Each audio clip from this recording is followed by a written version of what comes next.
Buongiorno, oggi mangiamo pasta col pesto. Per l'occasione usiamo i cavatelli, dei pinoli, dell'aglio, del basilico fresco e del pecorino e dell'olio extravergine d'oliva che è sempre determinato. Ecco, ora Andrea passerà proprio all'esecuzione del piatto. Ecco, prende del basilico, lo mette nel contenitore, poi aggiunge dei pinoli,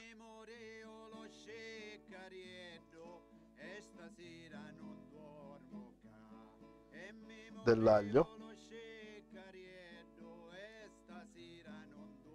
nelle giuste quantità, dell'olio,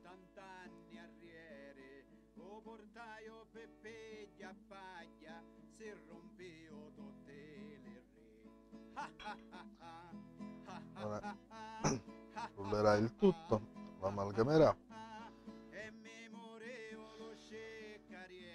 Allora, mentre Andrea poi completerà la preparazione del pesto, noi provvediamo alla cottura dei cavatelli.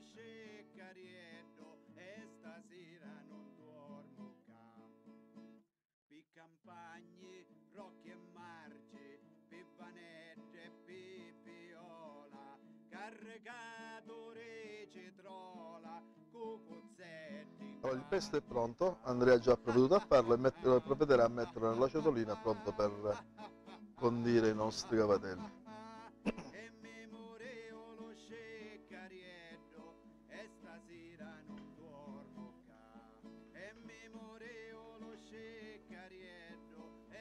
Ecco, un bel verde vivo, l'odore si emana abbastanza, è perfetto. Ora che la pasta è già pronta, Andrea provvederà a scolarla, la passa nel piatto,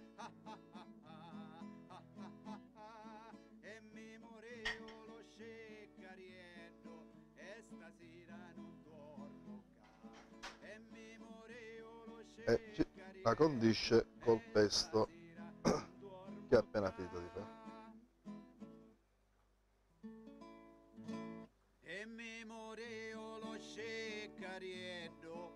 Stasera non dormo ca, e memorevolo Ceccariello, e stasera non dormo ca. Allora, il piatto è pronto.